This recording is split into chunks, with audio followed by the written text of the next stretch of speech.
their projects. Okay. Fine. So I think yeah, this is a very simple topic related to the virtual machines versus containers. So because till the previous classes in the previous modules at the beginning modules where we saw how to deal with the virtual machine, start from creation and all that. Now in the previous unit where we discussed about the containers, how to create the containers based on images, and how they will be helpful, and how the Docker engine will help you to create the containers, all that we saw. So in this topic where we are comparing both. So when to use what always. So as we say that virtual machine is a software emulation of any physical computer or physical server, you call it as. So where it will be having its own operating system. It is not a dual operating system with the on the same hardware. It is a separate operating system, what you call it as a guest operating system, which will be running on the hypervisor. As they will be running on the hypervisor, they will be having a bunch of their own applications, their own operating system, their own dependencies, everything. Where what are you virtualizing? In the sense, frankly speaking, you are virtualizing the hardware available with the physical computer. That's what you do in the virtual machine. It's something like this, where you are running both Windows Server and the Ubuntu side by side on the same physical server, where you are utilizing the something like VMware Workstation or any other hypervisors you can utilize. When it comes to the container, it is also the package, but it is not something like separate OS package you'll be having. So at the same time, are you virtualizing the hardware for this container? In the sense, no. It is where what are you doing? It is a you are virtualizing at the OS level, and it is a package, right? So that's what you can see here. So when you talk about the virtual machine, you have a hardware infrastructure. Above that, you'll be having the hypervisor, right? It can be like ESXi, Xen hypervisor, or Hyper-V, any hypervisor for that matter. Above that, you are creating the multiple virtual machines. Every virtual machine will be having its own guest operating system, its own library, binary libraries, its own application software. It can be any n number. So like this, a package will be there. But only the when it comes to the virtual machine, so where you are virtualizing this hardware for every individual VM. When it comes to the container, you are not dealing at the hardware level, because every hardware has its own host operating system. Above that, you are going to have a container engine. How we had a desktop Docker for our the previous demonstration.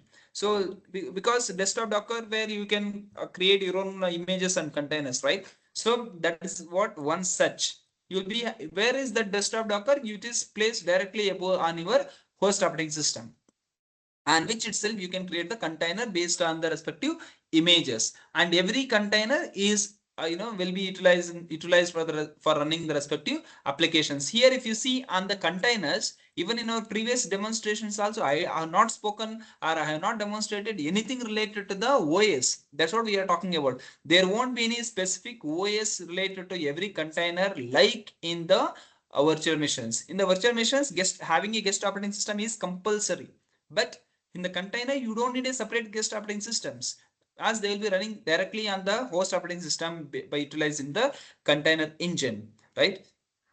So if you ask me what are the advantages and disadvantages, in the sense, obviously virtual machines, some case like full isolation, where it will allow you to run the multiple operating systems at a time, right? Where it comes to the containers, advantages that, as we say, it is a lightweight and very fast. So you for scaling, scale up, scale down instances, it will be very fastly you can complete. And at the same time, there are some drawbacks as well. Virtual machines are as they will be having a separate bunch of all the physical I mean, it's a separate bunch of virtualized physical resources. So they say that it is it's a disadvantage as well. At the same time, booting time is more actually. Okay, booting time is more in the virtual machine. When it comes to the containers, it is sharing the same host operating system. It does not require a separate operating system like guest. So it is lightweight. Similarly, the containers booting time is so fast, we usually say that. And in the market, so if you ask me, like like which are all the top rated providers, virtual machine providers, if you ask me, the most used is VMware itself, VMware vSphere. That is what even you demonstrated in the lab as well. Then we have Hyper-V, then Oracle VirtualBox, which is again most used VirtualBox. Again, KVM, it is not much used, but still. And when it comes to the, Amazon EC2 also, for launching any kind of cloud-based services, we will be using the Amazon EC2. When it comes to the container providers, we have a Docker, which is that is what we used for demonstration of a previous demonstration, right? Docker desktop we used, right? Docker Hub and all. So that is what one such provider. Again, a Podman is there. Container D we have LXC, LXD, and Kubernetes, which we'll be demonstrating for our next topics. Again, Amazon ECS we have. So like that, there are different container providers as well in the market. So if you ask me which is the best, which is the not the best in the sense, there's nothing like that. Even I hope you remembered the very first topic we had with respect to this module. So it's not simply saying in a orally saying that virtual machines is the best or containers are the best. Nothing, not like that. Both has its own values and weightages. So if you ask me like in a comparison, so virtualization type, as we said, virtual machines, it is a hardware level virtualization, whereas containers is OS level virtualization. Boot time, which will take more boot time in the sense, definitely virtual machines will be they will start within minutes, whereas containers, they will start within seconds because they are very lightweight, whereas virtual machines are heavy. When it comes to the isolation is separate because they have a separate OS. Virtual machines has what separate guest OS, but containers doesn't have. So isolation is at the process level. Then portability is not good, that not much highlighted with respect to virtual machines, because the importance of bringing the virtual machines was not the portability. So only the portability is not much, what supplied are used with respect to the virtual machines. But if you ask me with respect to containers, it is high, because you don't need to bother about the compatibility more with respect to the containers like in the virtual machines. And use cases, there are different kind of use cases where virtual machines will also fit, containers will also fit. That's what I said in the previous slide. Nobody can simply write it off both either virtual machines or containers because of either. So both has their own usefulness in the respective use cases. Both we are still using both in the respective applications. See, some such scenarios I'm just listing out here. If you ask me, see, if you ask me, like, you want to build one kind of ERP system, okay, for any organization, if you want to build some ERP system, so do you go with the virtual machines or the containers? Means majority of the survey says that virtual machine itself is okay, because that ERP system you are building on the respective server, that requires the OS, right? And that should be a separate OS is required for your own ERP system. So using the VM is the best recommended for this scenario. Second scenario, if you take up, like, you see microservice architecture for what? E-commerce application. As it is e-commerce application, it need not be an individual. It doesn't require to have a separate OS for your information. So at the same time, very important, if you see here, there is a requirement of easy scale up and scale down services required in case of e-commerce. See, you can't simply say that tomorrow the number of footfalls for the Flipkart will be more or less.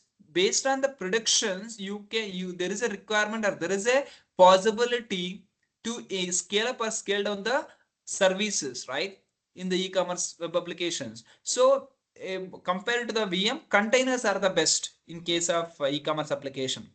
Again, if you see running multiple OS environments for testing, can I run the container? No. Why? We already said, right? Container doesn't use the separate guest OS. But what is the requirement? You want to run the multiple OS environments for testing purpose. So as there is no concept of different OS in case of containers, definitely you can't use containers. You must use the virtual machines itself. Then again, software development process, agile system, which is continuous integration and continuous deployment, you call it as, a development you call it as. In that pipeline, So again, requirement is what for the web application. There is a requirement where different teams will be working on the different zones.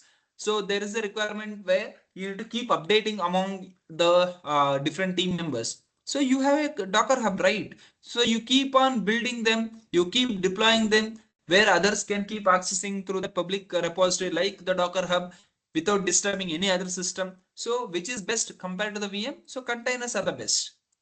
Similarly, you want to host the legacy payroll application. Whenever you talk about the payroll application, you definitely require a separate what instance. That's what you call as a, you need a strong isolation is required, because it's a what payroll application I'm talking about. So compared to containers, virtual machines are suggested more.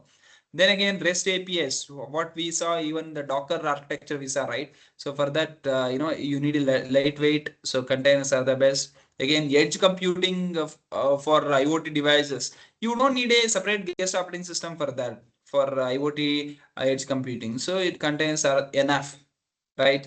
Similarly, if you want to migrate any kind of a Java application from on-premises to the cloud, so again, you need a separate OS, so you need a virtual machine like that. Again, last one, if I have to list out, like you are working with the AML model, okay? So in such case, majority suggest you to go with the containers. See, like this, I'm just throwing a few case studies right here.